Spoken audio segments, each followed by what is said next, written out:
Shalom saudara, kita berjumpa kembali dalam Renungan Harian edisi Senin 16 Desember 2024. Saudara, mungkin secara umum kita berpikir kalau seseorang itu sudah ikut Tuhan, maka semakin berjalan waktu, maka imannya seharusnya makin bertumbuh.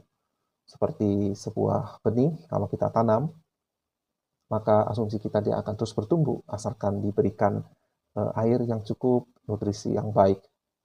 Saudara, pada realitanya banyak orang setelah menjadi orang Kristen, setelah dibaptis, setelah menjadi anggota gereja, tetapi keadaannya menjadi lebih buruk daripada sebelumnya.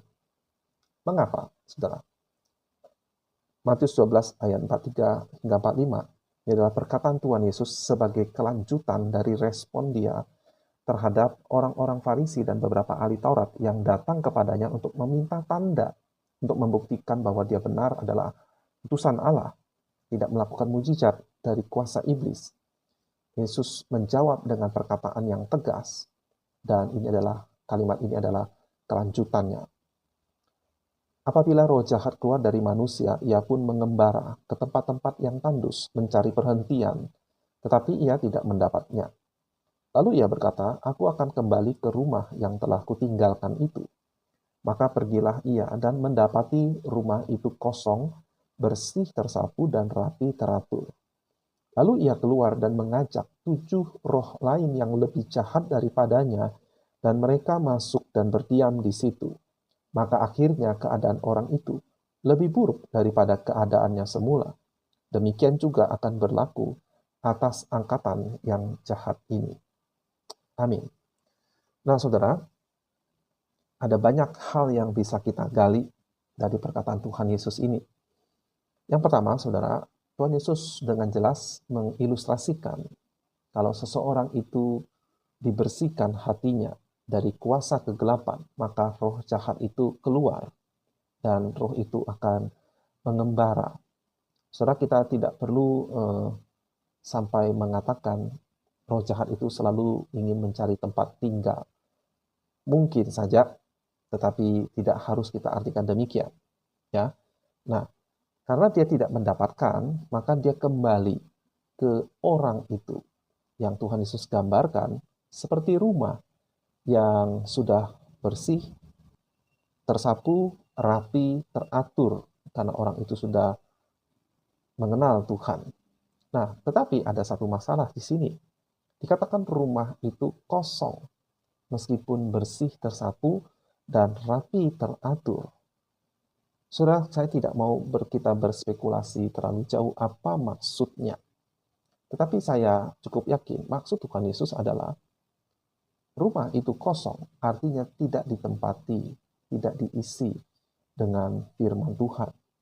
Lalu ia keluar dan mengajak 7 roh lain yang lebih jahat daripadanya. Saudara, ini menunjukkan bahwa iblis itu adalah sebuah kerajaan. Jadi mungkin ini hanyalah spekulasi, ini adalah tafsiran. Mungkin ada peringkat-peringkat, ada kedudukan, ada ranking, dan Tuhan Yesus sepertinya mengindikasikan demikian. Setan ini, yang roh jahat yang keluar dari seseorang ini, yang kita asumsikan belum percaya, belum mengenal Allah, itu pergi, dan setelah itu dia mengajak 7 roh jahat yang lebih jahat daripadanya. Jadi mengasumsikan tingkat atau level yang lebih tinggi, sehingga total berdelapan mereka masuk dan diam di situ. Akhirnya keadaan orang itu lebih buruk daripada keadaannya yang semula.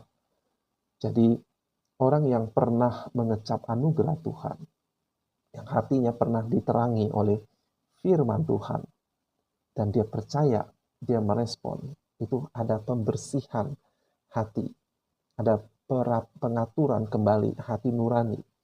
Tetapi ada yang salah, yaitu kosong. Apakah roh Allah tidak tinggal di dalamnya? Mungkin, saudara. Apakah orang itu tidak menempatkan Tuhan Yesus dalam hatinya? Bisa saja itu yang dimasukkan oleh Tuhan. Tapi yang jelas itu kosong, sehingga tidak bertuan. Sehingga roh jahat itu akan mengajak roh jahat yang lebih tinggi. Nah, saudara, entah saudara sudah mendengar atau sudah mendengar dan lupa, saya ingin mengingatkan kembali kepada saudara apa yang pernah saya khotbahkan, apa yang saya pernah singgung. Saudara, kalau benar iblis itulah sebuah kerajaan, ada sebuah semacam hierarki, peringkat dalam pekerjaan mereka untuk mencobai, untuk menggoda, untuk merusak iman manusia di dalam dunia ini, maka logikanya orang-orang yang tidak beriman, orang-orang pengecut, orang-orang yang dikuasai hawa nafsu, iblis tidak perlu mengutus roh jahat yang paling tinggi, yang rankingnya di atas, yang paling lihai, untuk mencobai manusia yang seperti itu. Dan ini, kisah ini sepertinya menunjuk kepada hal demikian. Roh jahat ini diusir karena orang ini mengenal Allah, mengenal firman-Nya. Tapi ketika dia kembali dan rumah itu kosong, dia mengajak 7 roh yang lebih jahat, mengasumsikan semacam peringkat yang lebih tinggi untuk mencobai orang ini. Artinya, saudara, kita yang sudah mengenal firman, kita yang hatinya pernah diterangi, iblis akan mengutus roh-roh yang lebih jahat, yang lebih cerdik, yang lebih lihai untuk merusak iman kita, untuk merebut kembali hati dan pikiran kita. Oleh sebab itu penting sekali, seperti firman Tuhan mengatakan, bagi kita untuk memakai perlengkapan perang, perlengkapan senjata Allah, kepompong keselamatan, perisai iman, kasut kerelaan hati untuk memberitakan Injil, pedang roh, ikat pinggang, dan seterusnya, saudara. Sayang sekali banyak orang Kristen yang hidupnya nyaris tidak ada perubahan. Rutinitas mereka seperti biasa, seperti sebelum mereka mengenal Allah. Kecuali mungkin di hari Minggu mereka datang ke kebaktian. Itu pun kalau tidak ada halangan, tidak ada godaan, tidak ada alasan-alasan yang dibuat-buat untuk tidak datang ke gereja. Saudara, tidak heran banyak anggota gereja, gereja apapun, gereja manapun, itu menjadi orang-orang yang menjadi batu sandungan. Keadaannya menjadi lebih buruk daripada sebelumnya. Mungkin dulu dia seorang berdosa yang jujur, mengakui dia adalah berdosa. Tapi setelah menjadi anggota gereja, dia menjadi seorang yang munafik. Merasa diri jujur, mengatakan diri suci, di hadapan pendeta atau hamba Tuhan, itu seperti orang yang sungguh-sungguh, tetapi dalam hatinya penuh dengan kemunafikan. Kiranya Tuhan menolong kita untuk sekali lagi memeriksa hati kita. Tuhan, apakah Engkau sungguh tinggal dalam hatiku? Apakah Engkau kuundang untuk menjadi Tuhan di dalam hati dan hidupku? Saudara, kalau kita tidak waspada, iblis akan selalu mencari kesempatan untuk mendiami kembali hati dan pikiran kita. Dan dia akan memakai strategi yang lebih kejam, yang lebih tidak kelihatan. Mungkin itu konflik, mungkin itu kemunafikan, kekecewaan, keraguan, atau seperti orang Farisi dan ahli Taurat, merasa diri lebih baik, lebih benar, lebih tidak membutuhkan juru selamat, merasa diri lebih patut untuk Tuhan terima di surganya, dan seterusnya, dan seterusnya, dan seterusnya.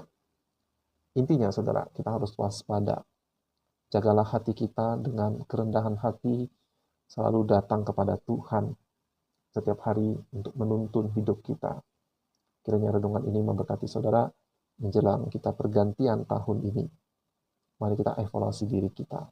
Kiranya Tuhan memberkati. Sampai jumpa di episode berikutnya.